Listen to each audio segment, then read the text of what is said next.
Amén, gloria a Dios. Nos preparamos para el servicio de esta tarde o para la porción del sermón de esta semana, y vamos a seguir en el libro de Marcos. Es bueno regresar en persona.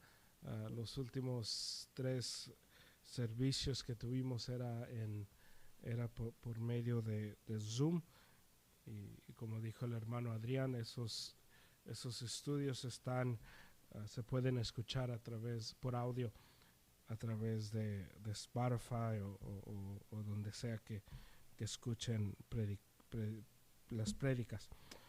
Pero vamos a abrir nuestras Biblias al libro de Marcos capítulo 7 en esta tarde, y vamos a estudiar lo que nos dice la palabra de Dios, donde nos habla sobre la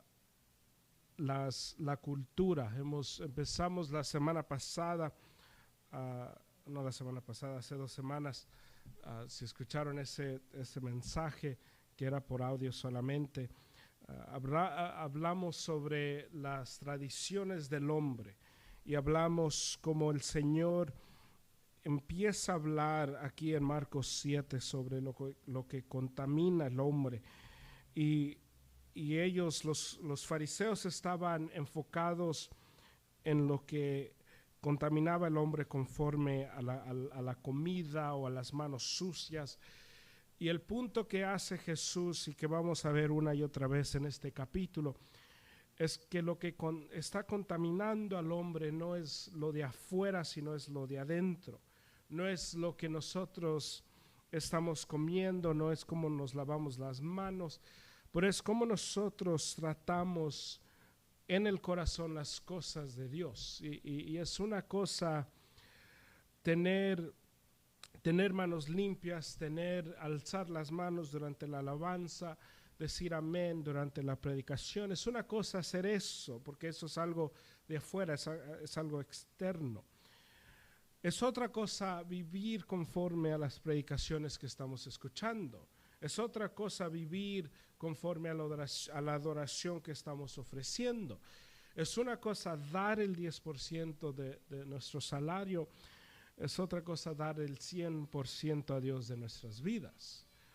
El dar el 10% es muy fácil. El vivir nuestras vidas para Cristo, pues eso es muy duro. Y lo que miramos aquí es que las costumbres del hombre es lo que lo causa a contaminarse a él mismo, pero también lo que lo causa a contaminar la palabra de Dios. La palabra de Dios es manipulada porque nosotros queremos poner nuestras vidas sobre ella.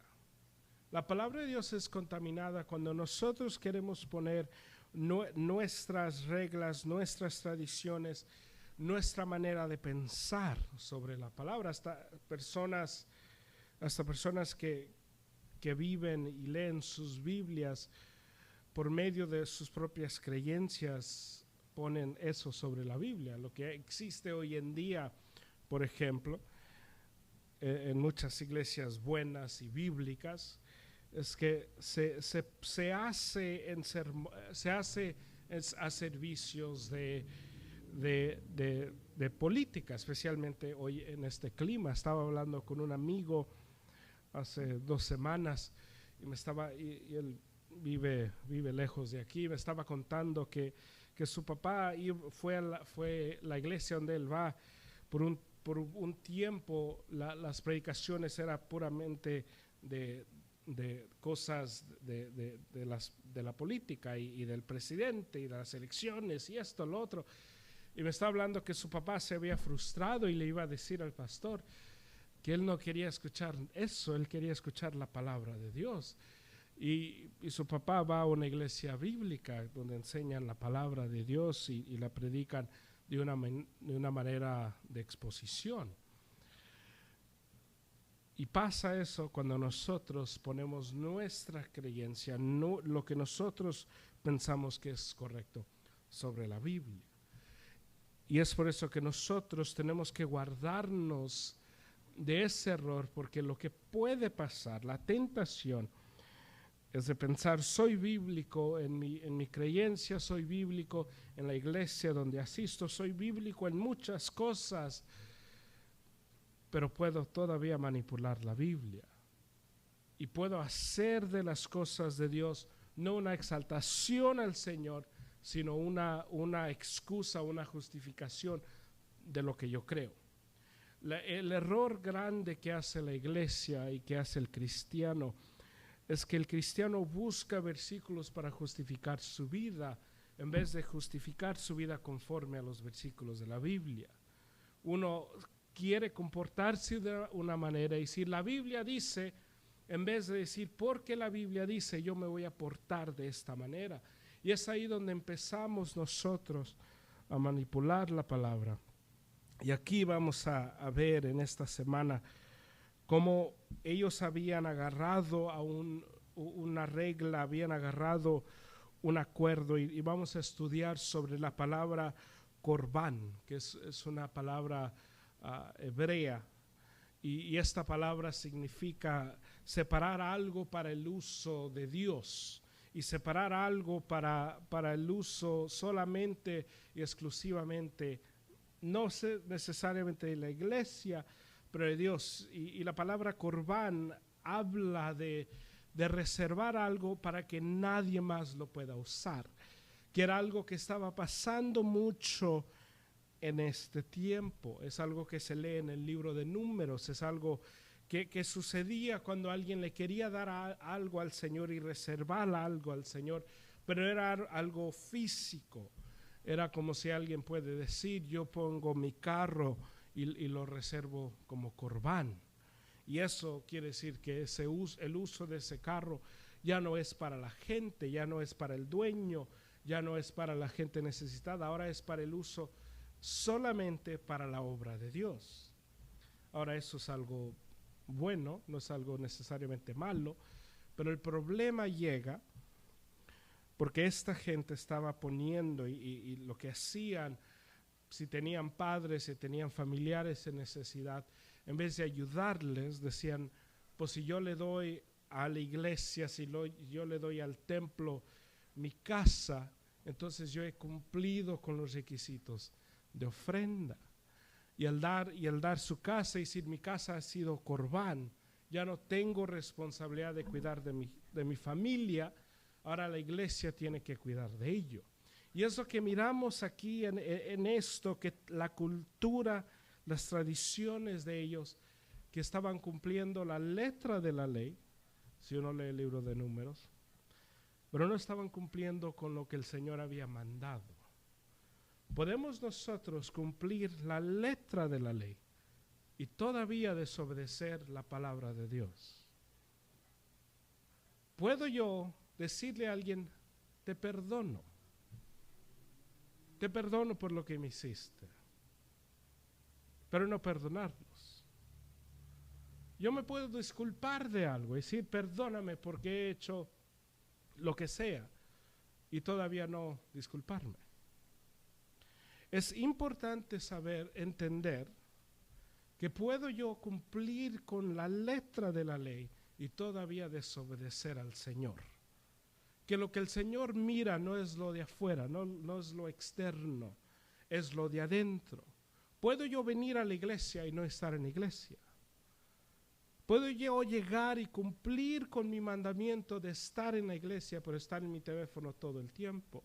¿Puedo sentarme en la prédica y a la misma vez no estar sentado en la prédica? Porque si nos preguntas, ¿qué escuchaste? Estaba en mi teléfono, o me distraí con la pared, o con el niño, o lo que sea. Y la importancia es de saber que solo porque cumplo con la letra, no estoy cumpliendo con el Señor. El Señor pide no que cumpla con la letra de la palabra, pero que cumpla con la palabra. Y es ahí donde la palabra de Dios se hace en nuestras vidas una realidad. Entramos a Marcos 7, versículo 8. Empezamos del 8 y voy a leer el versículo 8 en todos los servicios para que podamos entender la acusación que trae Jesús contra esta gente.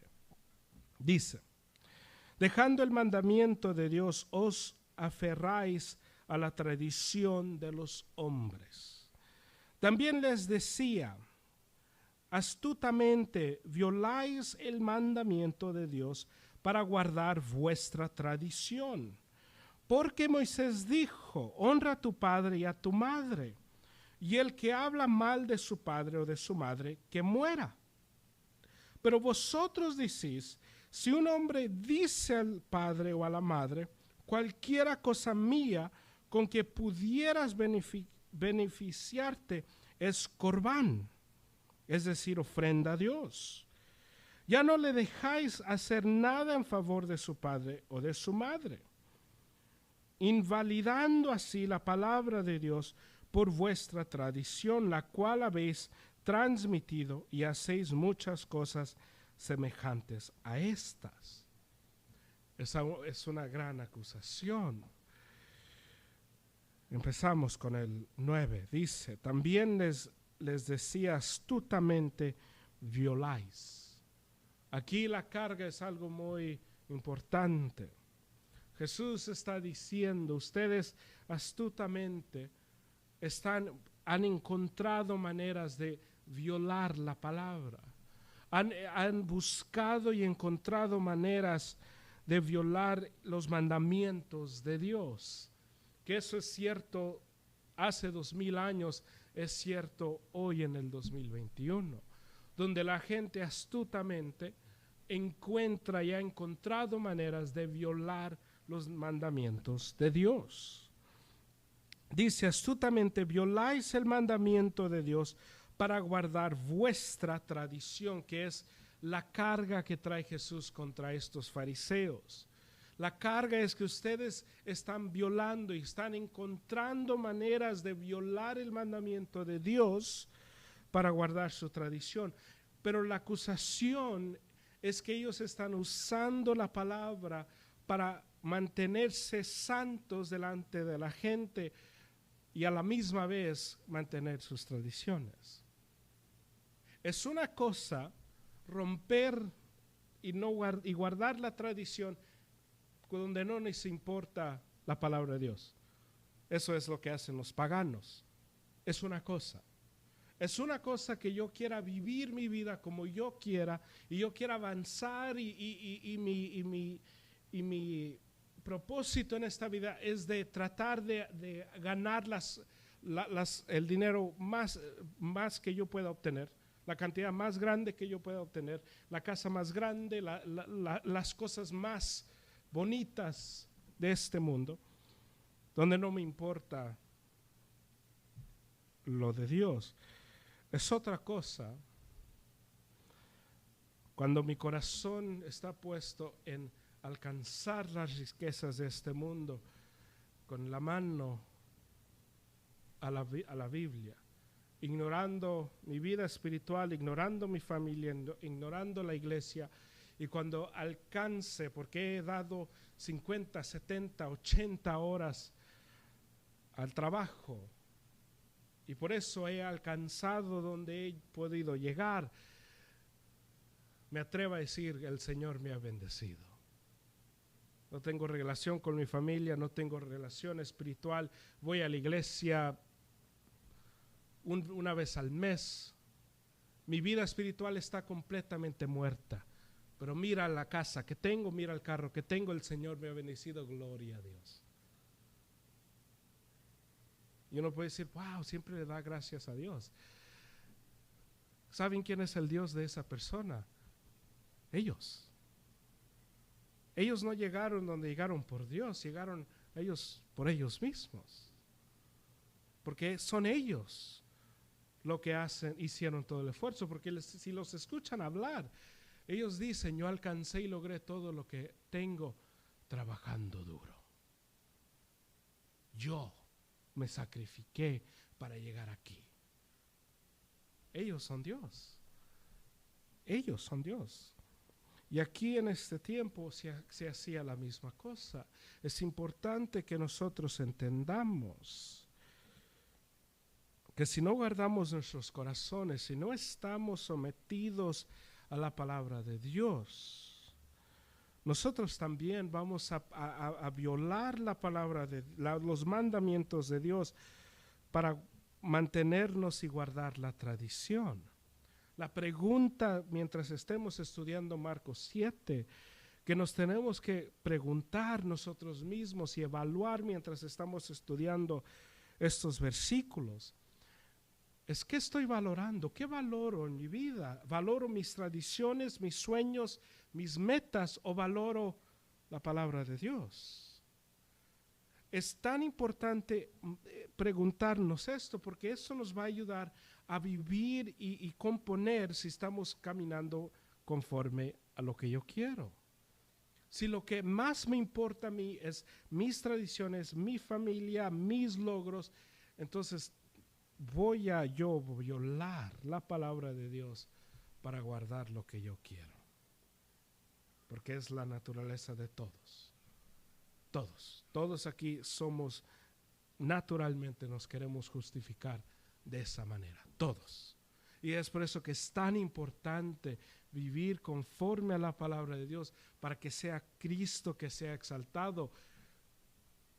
Y eso quiere decir, aunque eso me cueste a mí un logro, una meta o mi familia. La exaltación de Cristo es que yo doy mi vida por Cristo. Mi vida le pertenece a Cristo. No es que yo sirvo a Cristo, recibo todo lo bueno, todo lo que yo quiero y glorifico a Cristo. Si estudiamos la palabra, nos damos cuenta que todos los que quisieron exaltar a Cristo tuvieron que perder algo de este mundo. Se encuentra una y otra vez en la palabra de Dios. Hasta los ricos de esta palabra tuvieron que sacrificar algo. No hay persona en la palabra que no tuvo que sacrificar nada para exaltar a Cristo.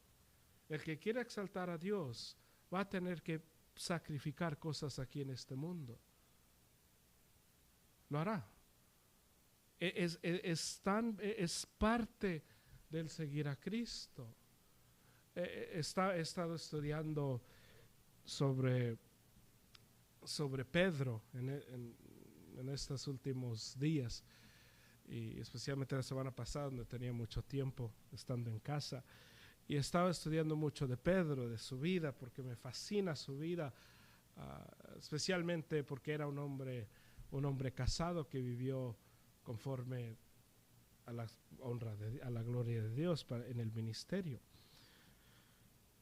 Y Pedro, en el estudio de Pedro, uno se da cuenta que Pedro, su esposa siempre estaba con él, siguiendo de las cosas, pero me imagino que ser esposa de Pedro no era algo fácil. No era algo como ser esposa de otro hombre, porque Pedro era un hombre público. Era un hombre que todos querían estar con él, porque era un apóstol de Dios. Y lo que encontramos es que Pedro no tuvo el matrimonio de otros, donde Pedro no pudo ir de vacaciones aquí, sacar aquí, celebrar esto, celebrar lo otro, porque hubo un sacrificio. Y el sacrificio del matrimonio de Pedro era que Cristo era primero, la exaltación de Cristo era primero, y con eso vino sacrificios de celebración en el matrimonio. Y preparándome para la etapa que viene, quiero exaltar a Cristo en todo. Y es una cosa exaltar a Cristo cuando uno no está casado, porque es mucho más fácil, porque yo solo me tengo que preocupar por mí. La exaltación de Cristo, pues, es mi vida. Y cuando uno se prepara, especialmente un hombre que quiere cumplir con el mandamiento de Dios conforme al matrimonio, uno se da cuenta que ahora la meta, la visión, uno tiene que tener no solamente para mi vida o para la vida de uno, sino para la vida de la mujer que el Señor te da. Y esa visión la pone el hombre, y cuando el hombre no la pone, la mujer la pone, y es ahí donde se cae. Porque es el hombre que tiene que poner la visión que en este matrimonio, como dijo Josué, a mí y mi casa vamos a servir al Señor. Esa visión viene del hombre, no de la mujer. Desafortunadamente, lo que pasa hoy en la iglesia es la mujer que pone la visión en el matrimonio. Es la mujer que busca ayuda de matrimonio. Es la mujer que busca oración en su matrimonio. Es la mujer que le pide al pastor que venga a dar consejería. No es el hombre. Y esa es una gran vergüenza al hombre, porque el hombre tiene que ser el que está buscando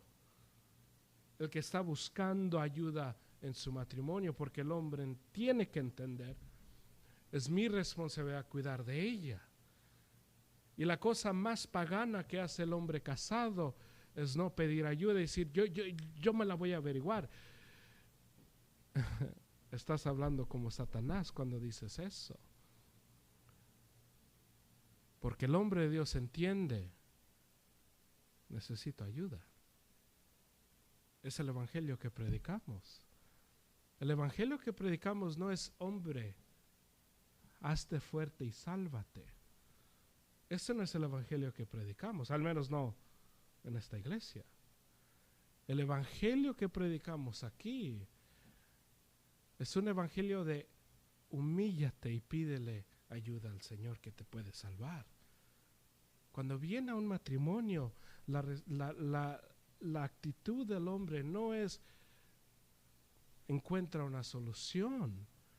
Es humíllate y pídele ayuda al Señor, pídele ayuda a la iglesia, pídele ayuda a los hermanos más maduros que tú. No es enciérrate, no le hables a nadie, cuando te pregunten y todo está bien. Porque eso es algo satánico. Porque te hundes en tu propio problema y ya nunca sales de ahí. Aquí miramos, y es otra manera que violamos los mandamientos de Dios de estar caminando unidos el uno con el otro para guardar nuestra tradición. No quiero que piensen mal de mí. O sea, en vez de decir lo que está pasando, voy a decir que todo está bien. Pero me meto al carro y empiezo a gritar con mi esposa. Pero llegamos a la iglesia. Hola, babe, ¿cómo estás? Oh, wow, ¿quieres café? Y nos metemos al carro y ya no le decimos babe, le decimos muchas cosas, pero no babe. Todo para mantener una imagen. Estamos violando la palabra de Dios, queriendo mantener la tradición. El cristiano tiene su lealtad a la palabra, queriendo exaltar a Cristo. Un corazón, una vida que se arrepiente, no es vergüenza al Señor, es gloria al Señor. Cuando alguien viene y pide ayuda, nosotros no decimos, qué tonto, qué vergüenza. Todos naturalmente, bíblicamente, tenemos que decir, gloria a Dios. Y es lo mismo con nosotros. Es lo mismo con nosotros. Nos dice el versículo 10, porque Moisés dijo, honra a tu padre y a tu madre, y el que hable mal de su padre o de su madre, que muera. Y ahora trae este mandamiento donde da la palabra de Dios. Jesús dice, Moisés dijo. Nosotros sabemos que era Dios que dijo. Jesús dice, Moisés dijo, porque ellos tenían por arriba a Moisés. Él les dice, Moisés dijo, porque según ellos honran a Moisés. Y él dice, Moisés dijo, honra a tu padre y a tu madre. Y lo que eso quiere decir, lo que eso significa, es obviamente el respeto, ¿no? Obviamente es todo lo que viene, el amor, todo eso, pero también habla del cuidado de los padres, ya que ellos lleguen a una edad donde ya no se pueden cuidar. Si uno lee las escrituras de Pablo, cuando Pablo habla del cuidado de las viudas y de las ancianas y de los ancianos, Pablo pone la responsabilidad no sobre la iglesia primero, pero sobre los hijos primero. Y si las viudas o los ancianos no tienen alguien que los cuide, entonces dice la iglesia los cuida. Pero la responsabilidad primera viene de los hijos. Por eso Jesús, cuando Él está a punto de morir en la cruz, Él no les dice, ustedes los 12 como nueva iglesia cuiden a mi mamá. Le pone la responsabilidad no sobre su hermano, sino sobre su hermano en Cristo, a Juan. Cuida a mi mamá. Ahora es ella tu responsabilidad. Nosotros miramos aquí que Jesús dice, el mandamiento es honra a tu padre y a tu madre, y el que hable mal de su padre o de su madre que muera. Es el mandamiento de Moisés, el mandamiento de Dios, dice el versículo 11. Pero vosotros decís, si un hombre dice al padre o a la madre, cualquiera cosa mía con que pudieras beneficiarte es corbán, ya no le dejáis hacer nada en favor de su padre o de su madre, que esa era la tradición. El mandamiento es honra a tu padre y a tu madre. La tradición que ellos habían creado es si tú das algo grande a la iglesia, ya no tienes que cuidar de tu padre y de tu madre. Y todos aquí decimos, no, yo nunca hiciera eso a mi padre o mi madre. Y es fácil decir eso, pero aquí se hace y pasa. Y lo que hacían las personas, específicamente las personas que tenían dinero, y ellos si tenían tierra, si tenían una casa, decían esta casa es corbán. Y eso no quiere decir que es propiedad de la iglesia, pero el uso de esa casa, que es vivir, el uso de esa casa obviamente es vivir para la familia de los dueños. Cuando uno ponía algo en corbán, el uso de esa casa ahora era exclusivamente para sacerdotes.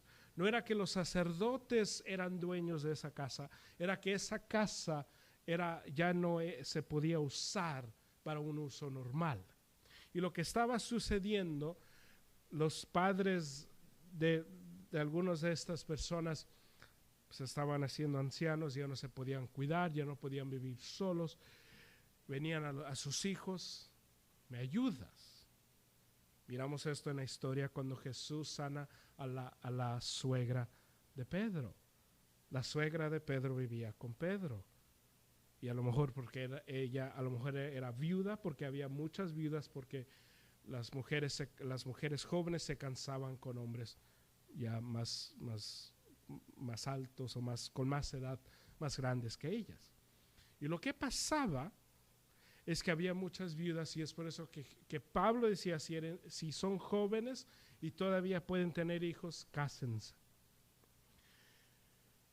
Y lo que pasaba es venían las madres, venían los padres que todavía vivían y le pedían ayuda a los hijos. ¿Me ayudas? Ya no puedo vivir solo. Y decían los hijos, como quisiera ayudarte, pero esta casa es corbán. Ve, habla con el sacerdote, yo ya hice mi parte. Estaban cumpliendo con la letra. Números habla de eso. Números no habla de da algo y ya no cuidas a tus padres, pero sí hablaba del corbán. Sí se menciona en Números, pero no habla de esto. Los sacerdotes habían agregado algo, diciendo, si tú das algo grande, ya no cumples con eso porque ya lo has cumplido. Y eso que estaba pasando mucho, y había mucha gente, muchos ancianos, muchas viudas en la calle. Porque los hijos, en vez de cuidar de ellos, decían, corbán, es corbán. La casa ya no se puede usar porque la casa es corbán. Y es algo triste para imaginarnos, pero es algo que pasaba, y todo para cumplir con la tradición. Porque el cuidar de alguien, el cuidar de un padre, de una madre, no es solamente de un día, es de toda la vida, y toma tiempo, toma sacrificio, toma muchas cosas y hay gente hasta hoy en día que no lo quiere hacer. Por eso es que hoy en nuestra cultura tenemos casas para ancianos, porque los hijos dicen, pues yo no quiero esa responsabilidad. Te llevo a un lugar y te visito cuando me recuerde que, oh sí, tengo que ir a visitar a mi padre. Porque es mucho más fácil llevarlos a una casa que tenerlos en casa. Y aquí Jesús, la carga que él tiene contra ellos es, ustedes están cumpliendo con la letra. Están cumpliendo con la letra, pero no están cumpliendo con el mandamiento. El mandamiento es honra para siempre. El mandamiento no es honra hasta que des tal cosa. Es honra para siempre. Y eso es también para personas que no han tenido padres. Estaba hablando hace un tiempo con un joven que no tenía, que su padre lo había abandonado. Y me estaba preguntando sobre este versículo y me dice, ¿qué hago yo con este versículo? Porque yo odio a mi padre. ¿Qué hago yo? ¿Cómo lo puedo honrar? Y la respuesta para una persona así es de recordar que el Señor no te dice, honra a tu padre y tu madre si están presentes. El versículo dice, honra a tu padre y tu madre si siempre han estado ahí. Es honra a tu padre y tu madre. Punto cerrado.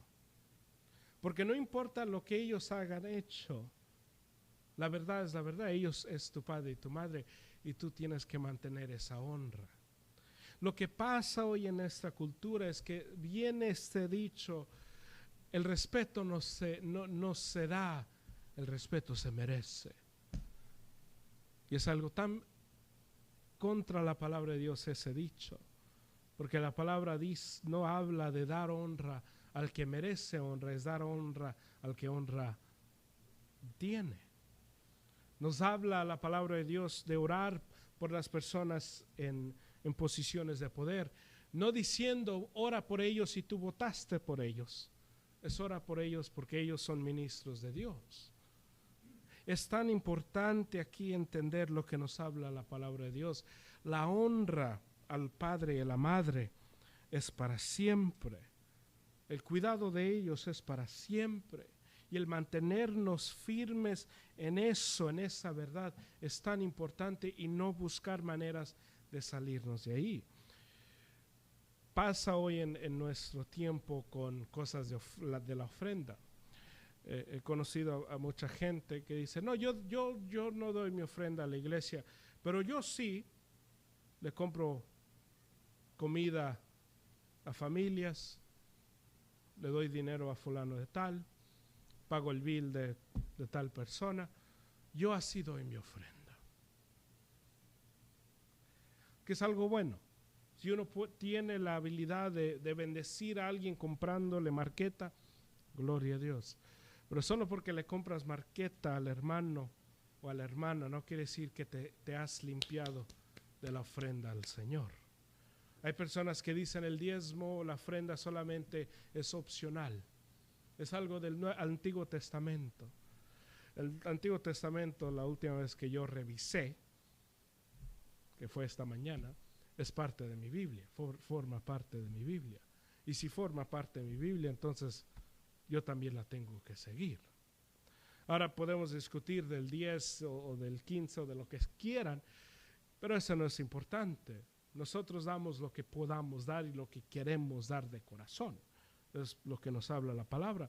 Pero hay personas que dicen, yo no doy a la iglesia porque eso es ya del Antiguo Testamento,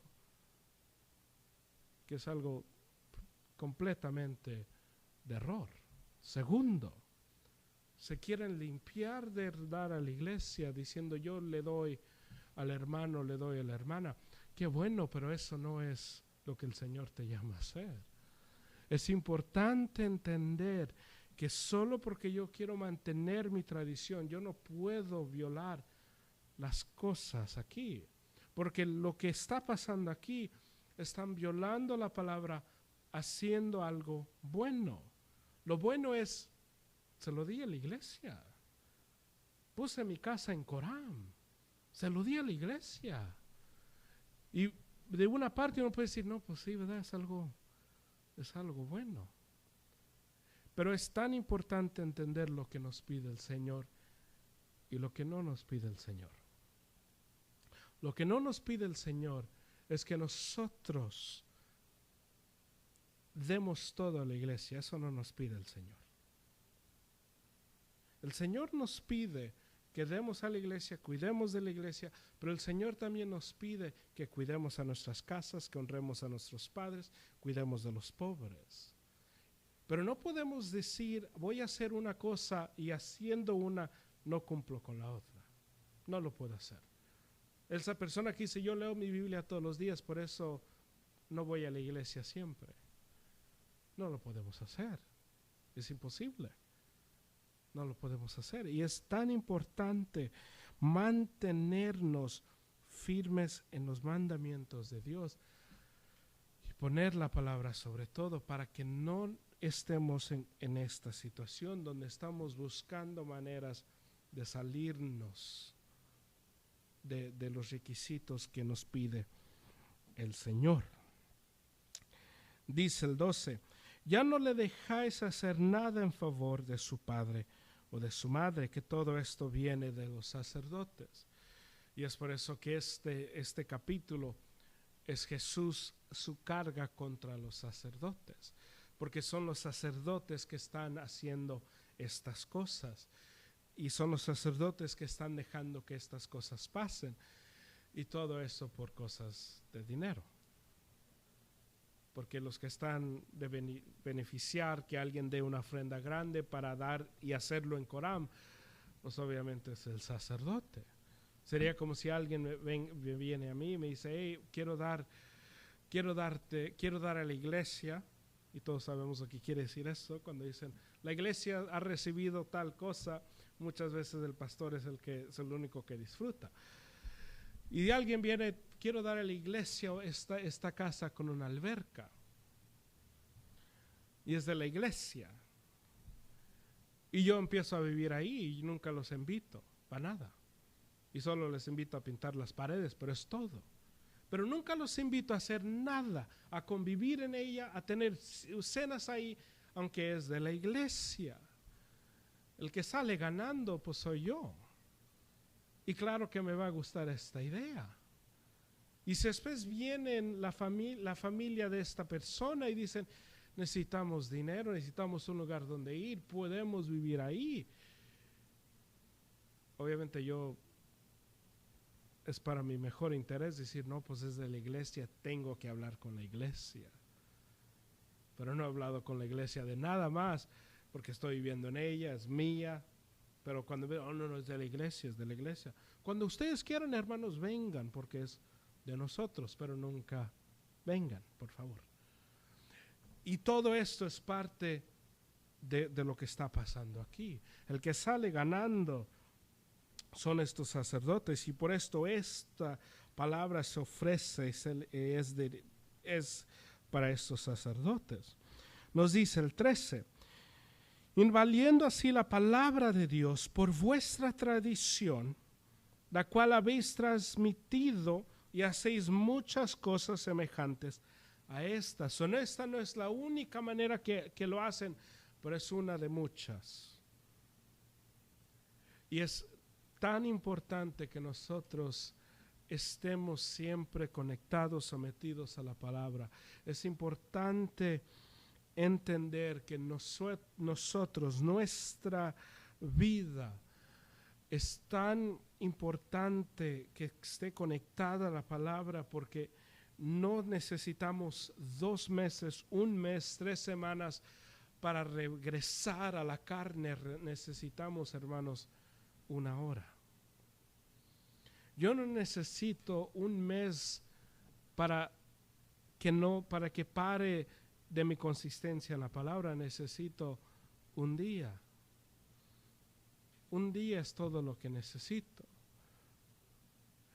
Cuando uno está en una dieta y uno ha estado en una dieta 6 meses, la dieta no se rompe porque uno come mal 3 semanas seguidas, se rompe 1 día.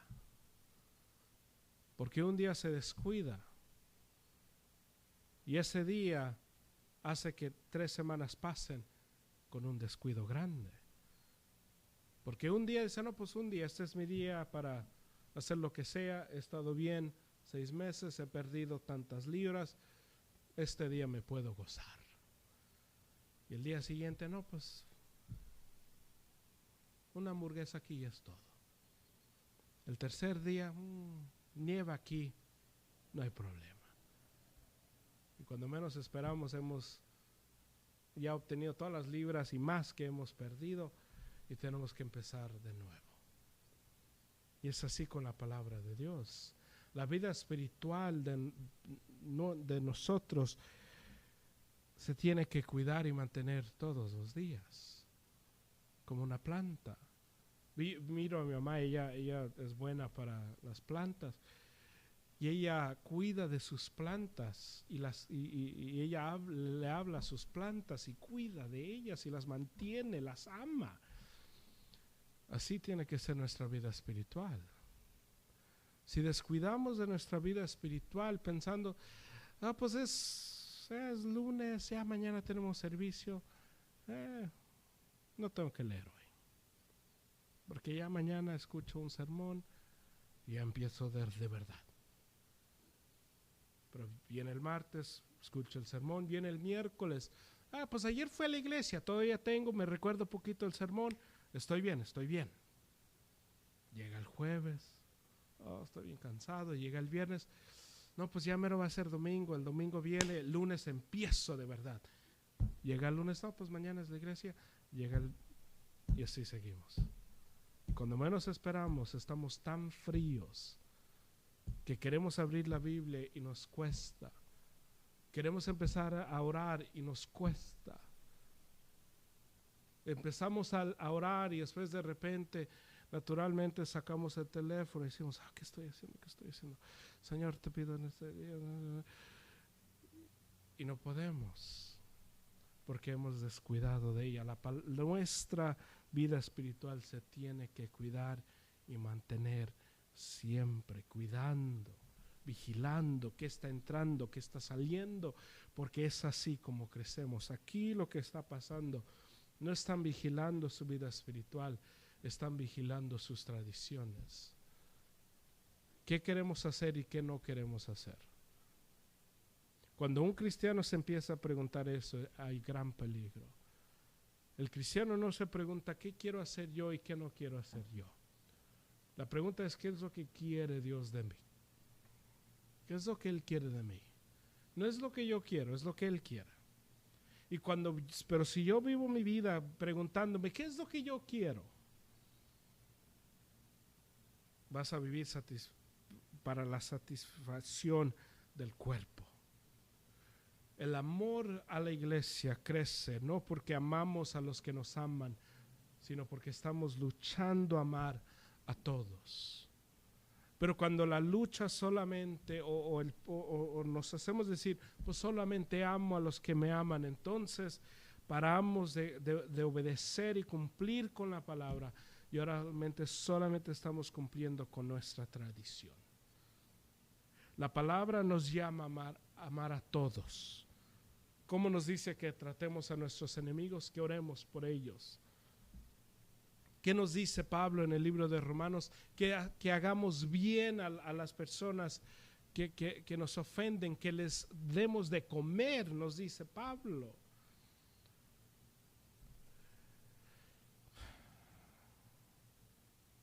Nosotros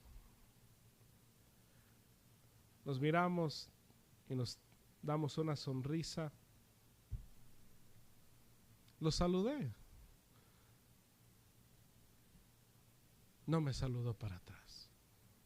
Yo estoy haciendo de mi parte. Eso no es amor. Es importante entender lo que nos pide la palabra, porque cuando uno empieza a amar conforme a la palabra de Dios, se da cuenta que ese amor es un amor extremo, grande, profundo, que no se da por vencido. El amor de Dios es el amor que el Señor le tuvo a Judas. No sé si han pensado cuánto Jesús amó a Judas. El Señor escogió a Judas para que Judas lo siguiera. El Señor amó a Judas tanto que le dio una posición importante, que lo puso como tesorero de su ministerio. Jesús amó a Judas tanto que lo envió a predicar de su evangelio. Le dio acceso a muchas cosas. Lo amó tanto. Por 3 años y medio caminó, le enseñó, le dejó ver todo. Lo amó tanto. A ningún momento el Señor manda que algo malo le pase a Judas. A ningún momento. Cuando ellos están comiendo la última cena, el Señor no dice: Judas me va a traicionar, sáquenlo de aquí, yo no lo quiero que coma conmigo. El Señor amó a Judas. Ese es el amor del cristiano. El amor del cristiano no es solamente amar a los que te aman, porque todo el mundo, eso es fácil. No es solamente invitar a tu fiesta a tus amigos, porque eso es fácil. Es involucrar a toda persona de la iglesia. Eso es amor. Las personas que dicen malas cosas de ti, amarlos. Las personas que te tratan mal, amarlos, orar por ellos. Es una cosa que yo ore por las personas que me aman. Es una cosa, eso sería muy fácil. Sería muy fácil que yo ore por mi hermana, por ejemplo. Y yo pida que el Señor la bendiga y la cuide. Eso es una cosa pues, fácil, es mi hermana. Pero hay que suponer que yo tengo un problema con uno de los hermanos. Y no me cae bien uno de los hermanos. Entonces, eso sería más difícil. Sería más difícil que yo ore por la bendición del hermano, de la hermana. Pero el amor que nos pide el Señor que tengamos no es un amor de tradición, es un amor profundo. Cuando pensemos cómo es que el Señor quiere que yo ame a la gente, no pienses como el Señor amó a Pedro. Ese no es el ejemplo. Piensa cómo el Señor amó a Judas. Y así ama a todos. Pedro era bien fácil. Pedro estaba ahí. Pedro era su lealtad era Cristo. Pedro le cortó la oreja a uno de los oficiales. Pedro era fácil de amar. ¿Cómo Jesús amó a Judas? Porque es así como nosotros nos tenemos que amar. Es así como nosotros nos tenemos que dar la oportunidad y creer en el uno y el otro, como Jesús amó a Judas. Al final Judas no cambió, Judas no fue transformado, Judas no empezó a predicar y decir, wow, el amor de Cristo, la gracia de Cristo. Judas todavía lo traicionó y Judas todavía se quitó la vida. Puede ser que el hermano o la hermana que te ofende siempre te va a ofender, nunca se va a disculpar, pero eso no quiere decir que tú paras de amar. Solo porque Judas paró, solo porque Judas nunca se arrepintió, no paró el amor de Cristo. Nosotros amamos a la gente, amamos a Dios, no por tradición, sino por la exaltación de la palabra. La palabra nos enseña a exaltar a Cristo, y cuando exaltamos a Cristo, nosotros vivimos una vida que le agrada a Él. No solamente por la ley, sino cumpliendo con los mandamientos de la palabra. Hay que orar.